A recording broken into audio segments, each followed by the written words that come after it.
College में गर्मियों की छुट्टियां होने पर राधिका और रोहन अपने दोस्त मनोज और शिल्पा के साथ परिवार के पुराने फार्म हाउस पर घूमने जाने का प्लान बनाते हैं। गाइस, तुम दोनों को वो फार्म हाउस बहुत पसंद आएगा। बचपन से ही वो मेरी और रोहन की सबसे पसंदीदा जगह रही है। पर मैंने तो इतने सालों में तुम्हारे मुंह से कभी फार्म हाउस का नाम तक नहीं सुना। बचपन में फार्म हाउस जाते थे, लेकिन फिर अचानक सबने वहां जाना बंद कर दिया और वजह कभी किसी ने बताई नहीं।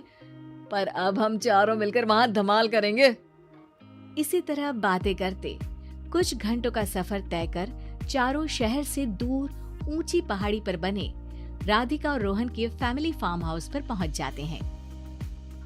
वाव यार, ये तो बड़ा ही सुंदर है। पूरा घूमोगे तो और अच्छा लगेगा, लेकिन उससे पहले सब फ्रेशन अप हो जाओ, फिर साइट सीइंग के लिए जाएंगे।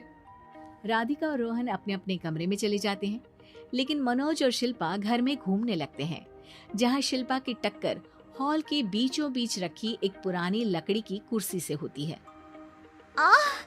लग गई रे माता, इस कुर्सी को बीच में किसने रखा हुआ है? अरे तेरे स्वागत के लिए भूत ने रखा होगा। तुझे बात हंसी आ रही है? जब खुद टकराएगा तो पता चलेगा।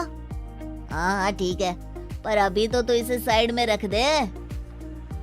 शिल्पा कुर्सी को एक कोने में रख देती है और वो दोनों भी अपने कमरे में चले जाते हैं, जिसकी थोड़ी देर बाद चारों बाहर घूमने निकल जाते हैं। इसी तरह रात हो जाती है। फार्म हाउस में वापस आकर वे लोग सीधा सोने चले जाते हैं। आधी रात को मनोज की नींद खुलती है। बड़ी तेज प्यास लगी है, पानी साथ लेकर सोना चाहिए था। अब रसोई तक जाना पड़ेगा। मनोज आंखें मलते हुए कमरे से हॉल में आता है और अचानक रास्ते में रखी कुर्सी से टकराकर जमीन पर गिर जाता है। अरे मर गया रे दादा। शिल्पा सही बोल रही थी, बड़ी तेज लगती है ये कुर्सी तो, पर इसे दोबारा बीच में किसने रखा? मनोज एक बार फिर उस लकड़ी की कुर्सी को कोने में रख पानी पीकर कमरे में चला जाता है। अगली सुबह जैसे ही चारों की नींद खुलती है तो उन्हें अपने बेड के पास साइड टेबल पर चाय का कप रखा मिलता है, जिसे देख वो खुशी खुशी चाय पीकर तैयार होकर कुछ देर बाद हॉल में मिलते हैं। थैंक यू यार राधिका, मुझे नहीं पता था कि तू इतनी अच्छी चाय बनाती है। वैसे मुझे उस बेड टी की बहुत जरूरत थी। ये और चाय, अरे इसे तो पानी तक उबालना नहीं आता। मतलब तूने हमारे लिए चाय बनाई क्या दोस्त? अरे चल पागल है क्या, इतना भी प्यार नहीं है मुझे कि तुम्हारे लिए बेड टी बनाऊं। चाय पर ये चर्चा करते हुए मनोज जैसे ही पीछे मुड़ता है तो एक बार फिर लकड़ी की पुरानी कुर्सी से टकराकर उस पर गिर जाता है। हाय रब्बा, अरे चाय छोड़ो, पहले ये बताओ कि इसे बार बार बीच में कौन रखता है? कल रात ही मैंने इसे साइड किया था।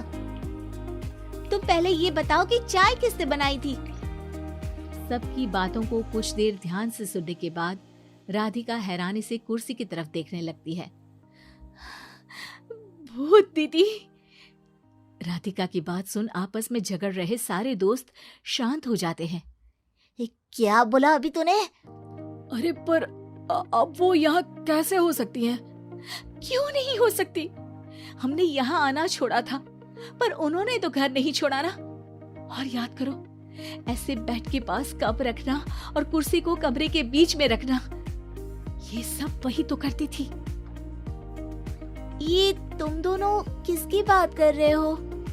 अरे जो भी हो, कुछ अच्छा तो बिल्कुल नहीं लगता। अब देखो, डरने की कोई जरूरत नहीं है। वो सालों से इस घर में रहने वाली भूत दीदी है। वो बचपन से ही हमारे यहाँ आने पर एक बड़ी बहन की तरह हम दोनों का ख्याल रखती हैं। ओए, पगला गया है क्या? शिल्पा, मुझे यहाँ नहीं रहना, तू भी मेरे साथ ही चल। ये दोनों तो पागल हो गए हैं। जहाँ मनोज डर से वापस जाने की बात कर रहा होता है, वहीं शिल्पा अपने फोन में बिजी होती है। क्या तुम्हें यहाँ की सिचुएशन समझ में नहीं आ रही जो फोन में लगी हो? जिसे जो करना है करो, मैं तो जा रहा हूँ। मनोज हड़बड़ाहट में अपने कमरे की तरफ जाता है, जिसके साथ राधिका और मोहन भी उसे रोकने के लिए पीछे पीछे जाते हैं, लेकिन शिल्पा वो तो अभी भी फोन में लगी रहती है। कुछ देर बाद जब वो तीनों दोबारा हॉल में वापस आते हैं तो शिल्पा को सबके पैक्ड बैग्स के साथ देखकर हैरान रह जाते हैं। ये सब क्या है शिल्पा? यहाँ हम इसे समझा रहे हैं और तुम हमारे बैग्स भी पैक कर कर लेकर आई। अरे आखिर में फोन से बाहर निकलकर कुछ किया तो सही इसने। दोस्तों देखो, कल से हम यहाँ हैं। भूत दीदी ने कुछ किया नहीं ना? फिर डर क्यों रहे हो? 4 दिन और रुकोगे तो पता चलेगा कि क्या होगा। मतलब? इस पर शिल्पा उन तीनों को फार्म हाउस से बाहर लाकर फोन में पुरानी न्यूज का आर्टिकल दिखाती है। सालों पहले यहाँ रह रही औरत ने अपने दोनों बच्चों को सुबह सुबह दूध में जहर पिलाकर मार दिया और फिर हॉल में उस कुर्सी पर खड़े होकर खुद भी फांसी लगा ली थी। तुम्हारी बातों से मुझे इस केस की याद आ गई। गूगल किया तो पता चला कि ये वही फार्म हाउस है। अभी भी यहाँ रहना चाहते हो जिससे कुछ दिनों में वो सबको थोड़ा थोड़ा जहर देकर मार दे? अरे पर ये दोनों तो बचपन से यहाँ आ रहे हैं, फिर इन्हें अभी तक कुछ क्यों नहीं हुआ? वो तो पापा बताते हैं कि हम आते थे। हाँ, और मुझे भी एक बार का ही याद है।